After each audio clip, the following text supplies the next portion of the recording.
Hi, and welcome to Angie's Tasty Tuesday, brought to you by Transition Nutrition and Fitness Coaching. I'm Angie, and I'm here every Tuesday to bring you a new and delicious whole food, plant-based recipe that you can incorporate into your family's weekly menu. It's October now, and pumpkins, apples, and squashes, all things fall, are abundant at the grocery store. So this month we're going to focus on some recipes that bring those warm fall flavors and cinnamon and allspice and cardamom and all of those fall spices into our recipes. I hope you enjoy today. We're going to do cinnamon apple scones. Not only do they make your kitchen smell delicious, your family's going to love them as well. We're going to start by preheating our oven to 425 degrees and lining a cookie sheet with a sheet of parchment paper, setting that to the side. Next, we're going to start with our dry ingredients. You need about a medium to a large size mixing bowl, and we're going to put in 205 grams of oat flour.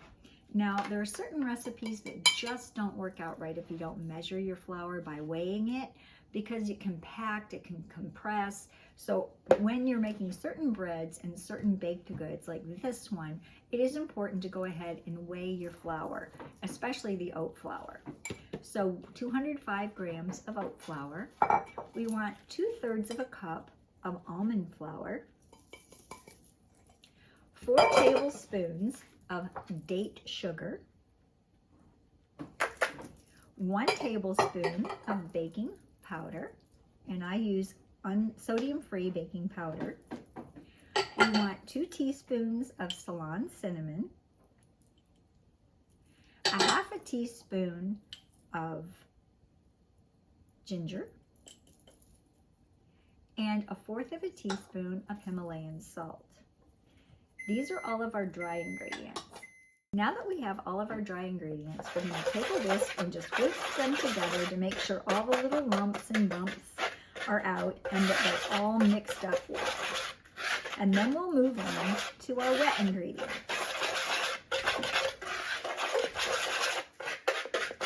Sometimes the date sugar can be a little clumpy. You just want to make sure you get rid of all of those little clumps. We don't want to bite into a clump of sugar. Next, we're going to put together our wet ingredients. For our wet ingredients, we have 2 teaspoons of vanilla extract, a 1/4 of a cup of cashew milk, a 1/2 cup of unsweetened applesauce, 3 tablespoons of almond butter, and it is the smooth, unsweetened almond butter. And we're going to whisk this together until all of these ingredients are nice and smooth.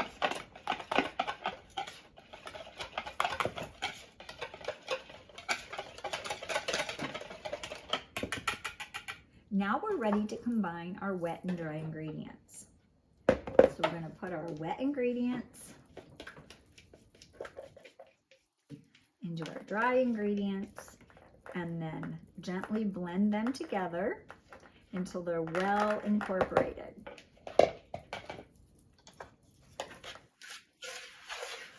This is a very stiff dough because it is a scone, so it will take a bit to get them all incorporated into the dough. Scones are a bit drier than muffins and tend to set up a bit firmer, so therefore the dough is going to be a little bit firmer. Once you get your dough all mixed up, then we're going to gently fold in 2/3 of a cup of small, very finely diced sweet apple. And a sweet apple can either be a Gala, it can be a Fuji, or an Envy. Today I'm using a Gala apple because that happens to be what was on sale. And it takes about 3/4 of a large apple to chop up all the apples for this recipe. So we're going to fold in 2/3 of a cup of diced apple. And just mix that in until all of it's kind of combined well.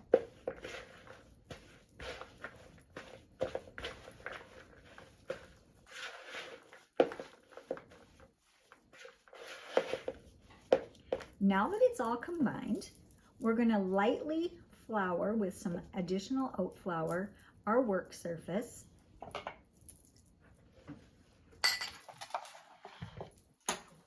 And we're going to make about an 8 or a 9-inch circle out of our dough. So we're just going to plop this out onto our work surface.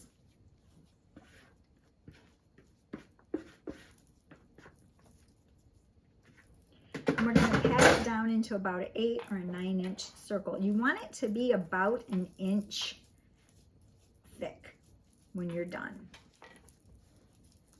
Try to keep the edges together. The only reason we're putting the flour there is so it doesn't stick and we can transfer it to the baking sheet easier when we're done. Once you have your circle all patted out, we're going to combine our final ingredients for our topping for our scones. And I call this a topping, not a frosting, because the frosting will be separate.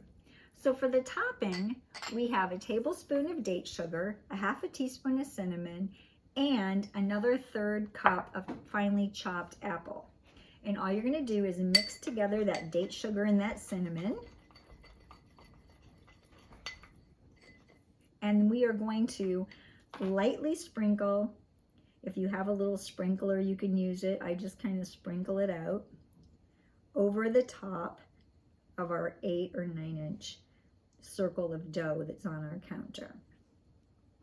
This will get nice and crispy and golden brown when the scones are finished. That's kind of how you'll know they're done.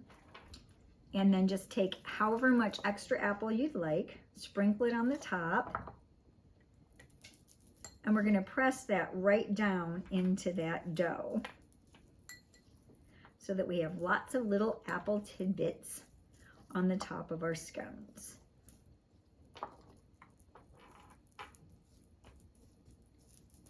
Just like that.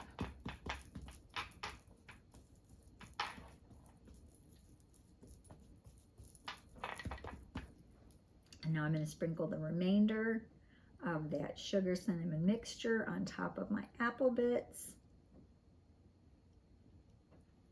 Now you're going to want to take a sharp knife and press cut, not saw, into the scones into 8 pieces.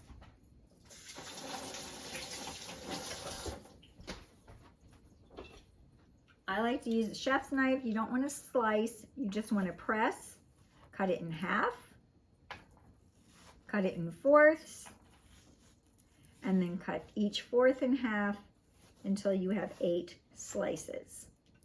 And we'll be right back and put that on a cookie sheet to bake. So I like to use this frosting spatula to help me lift the scone pieces off of the work area and onto my cookie sheet. And that extra flour that we put down keeps it from sticking to the board. So you can also drop these by spoonfuls, but I just think they're really pretty as little triangular scones. And now we're going to pop them into the oven. And while they're baking, we're going to make an icing to put on top. So we'll be right back. Now that we've baked our scones for 10 to 15 minutes, depending on your oven and how fast they cook, how thick they are, we're going to remove them to a wire cooling rack to finish cooling.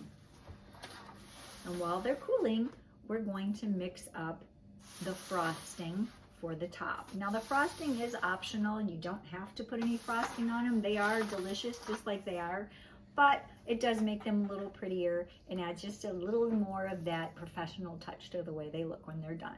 So we'll be right back. Okay, for the frosting, we're going to use 1 cup of cashews that have been soaked for 15 minutes in boiling water.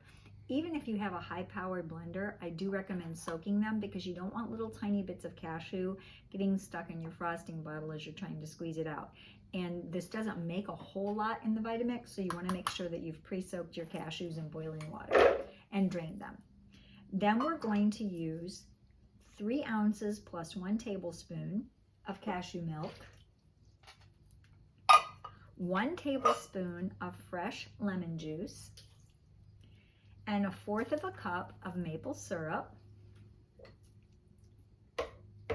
and a heaping half teaspoon of cinnamon.